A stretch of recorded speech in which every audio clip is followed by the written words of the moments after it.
പ്രേക്ഷകരുടെയും ആരാധകരുടെയും കട്ട കാത്തിരിപ്പിന് വിരാമമിട്ടുകൊണ്ട് ബിഗ് സ്ക്രീനിൽ വീണ്ടും ഒന്നിക്കാനൊരുങ്ങുകയാണ് മെഗാസ്റ്റാർ മമ്മൂട്ടിയും അമൽ നീരദും. പുറത്തുവന്ന ലേറ്റസ്റ്റ് റിപ്പോർട്ടുകളനുസരിച്ച് ബിഗ് ബിക്കും ഭീഷ്മപർവ്വത്തിനു ശേഷം ഈ വിജയ കൂട്ടുകെട്ട് അടുത്ത വർഷം ഒന്നിക്കുമെന്നാണ് അറിയുന്നത്.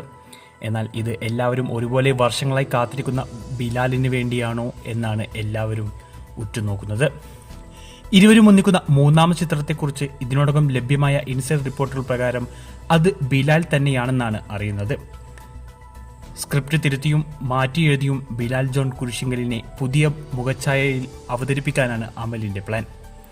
എന്തുതന്നെയായാലും മലയാള സിനിമയിലെ ഏറ്റവും കൂടുതൽ ആരാധകരുള്ള കഥാപാത്രം എന്ന നിലയിൽ ഹൈപ്പിനോട് നീതി പുലർത്തുന്ന ഒരു രണ്ടാം വരവാവും ബിലാലിന് ഉണ്ടാവുക എന്ന് തന്നെ കരുതാം.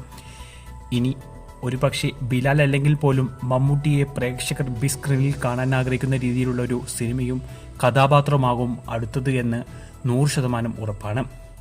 ഈ വർഷം മമ്മൂക്ക കമ്മിറ്റ് ചെയ്ത ചിത്രങ്ങളെല്ലാം പൂർത്തിയാക്കിയ ശേഷം 2025 തുടക്കത്തിൽ തന്നെ അമൽ നീരദ് ചിത്രത്തിന്റെ വർക്കുകൾ ആരംഭിക്കാനാണ് പ്ലാൻ ചെയ്തിരിക്കുന്നത്.